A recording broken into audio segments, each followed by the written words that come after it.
اعوذ باللہ من الشیطان الرجیم، بسم اللہ الرحمن الرحیم۔ مومن کے حقوق۔ امام جعفر صادق علیہ السلام سے سوال کیا گیا کہ مومن کے حقوق کیا ہیں، تو امام نے فرمایا کہ مومن کے دوسرے مومن پر 70 حقوق ہیں، ان میں سے میں آپ کو 7 بتاؤں گا، کیونکہ میں تیرا ہمدرد ہوں، مجھے ڈر ہے کہ کہیں تم ان پر عمل نہ کرو یا ان کو قبول نہ کرو، اس لیے میں تمہیں وہ نہیں بتا رہا۔ تو معلّہ بن خنیس نے کہا کہ میں نے عرض کیا کہ آپ بیان کریں، میں انشاءاللہ عمل کروں گا۔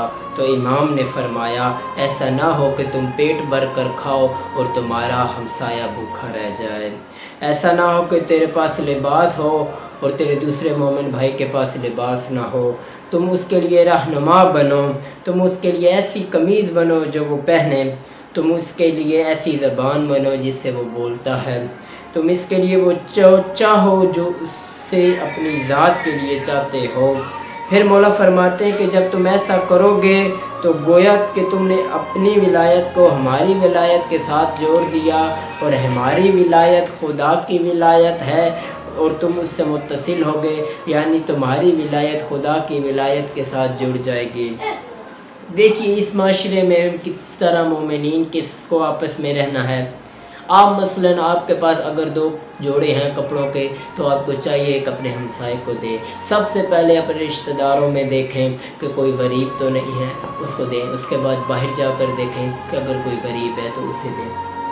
اگر کسی کے پاس کھانے کے لیے نہیں ہے تو آپ کے پاس اگر کھانے کے لیے زیادہ ہے تو اس میں سے آدھا حصہ اسے دیں، نہ کہ بخل کریں، خود کھائیں اور وہ بھوکا رہ جائے۔ اس کا حساب آپ سے ہوگا، آپ کے سے پوچھا جائے گا اس کے بارے میں کہ تمہارا ہمسایہ تمہارا ساتھ والا بھوکا رہا اور تم پیٹ بھر کر کھاتے رہے، تم نے اس کی خبر ہی نہ لی۔ ایسا نہیں کرنا چاہیے۔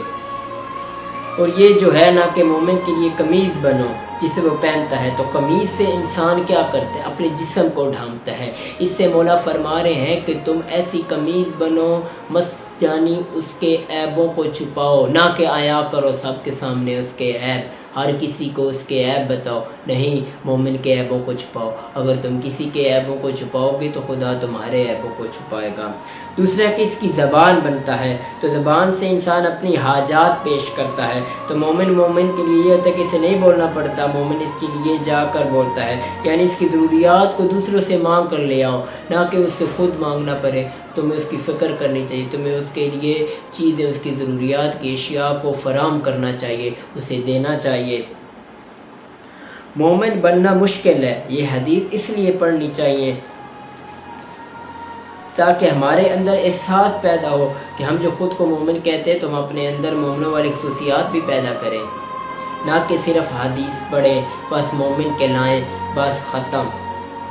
خود پیٹ بھر کر کھائیں، خود اچھا پہنیں، اور ساتھ والا جو ہے اس کے پاس کپڑے ہی نہ ہوں، یہ ایسا نہیں ہونا چاہیے، ورنہ ہمیں دوسروں کا بھی خیال رکھنا چاہیے۔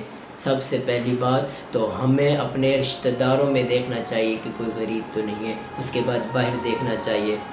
مومن کا بھائی ہوتا ہے، وہ ایک دوسرے کے ہمدرد ہوتے ہیں، ایک دوسرے کی خیر چاہتے ہیں، ایک دوسرے سے محبت کرتے ہیں۔ ایمان کا رشتہ نسبی رشتے سے زیادہ محبوب ہے۔ نسبی رشتہ جو بہن بھائیوں والا ہوتا ہے یہ مرنے کے بعد ٹوٹ سکتا ہے اور قیامت میں بھائی بہن کی شناخت نسبی ختم ہو جائے گی، لیکن جو ایمان کا رشتہ ہے وہ کبھی نہیں ٹوٹتا۔ انما المؤمنون اخوہ، مومن مرد اور عورتیں ایک دوسرے کے بہن بھائی ہیں، تو یہ ایمانی رشتہ نہیں ٹوٹتا اور اس رشتے نے قیامت تک باقی رہنا ہے۔ تو ہمیں اس رشتے کی لاج رکھنی چاہیے۔ جہاں نسبی رشتے کے تقاضے ہیں اس میں صلہ رحمی ہے، ان کے لیے بھی خیر چاہنے کا حکم ہے، لیکن اس سے مضبوط ترین رشتہ ایمانی رشتہ ہے جو ہمیشہ قائم و دائم رہے گا۔ نسبی رشتہ ختم ہو جائے گا، مومن کے جو حقوق ہیں اس کو ہمیں اس کی خیال رکھنا چاہیے، جو مولا نے فرمایا اس کا ہمیں خیال رکھنا چاہیے کہ ہمیں ایک دوسرے کا بہت زیادہ، اپنے ہمسایوں کا جو غریب ہیں، جن کے پاس کپڑے جوتے نہیں ہیں، جس کے پاس اگر کھانے کے لیے نہیں ہے، دیکھنا چاہیے۔ بعض ایسے ہوتے ہیں غیرت کی وجہ سے وہ نہیں بولتے، وہ چپ رہتے ہیں، ہمیں تو اس طرح دینا چاہیے کہ دوسرے ہاتھ کو بھی پتہ نہ چلے۔ میری دعا ہے کہ خداوند کریم ہمیں اس پر عمل کرنے کی توفیق عطا فرمائے۔ وآخر دعوانا والحمد للہ رب العالمین۔ اللہم صلی علی محمد وعلی آل محمد وعجل فرجهم.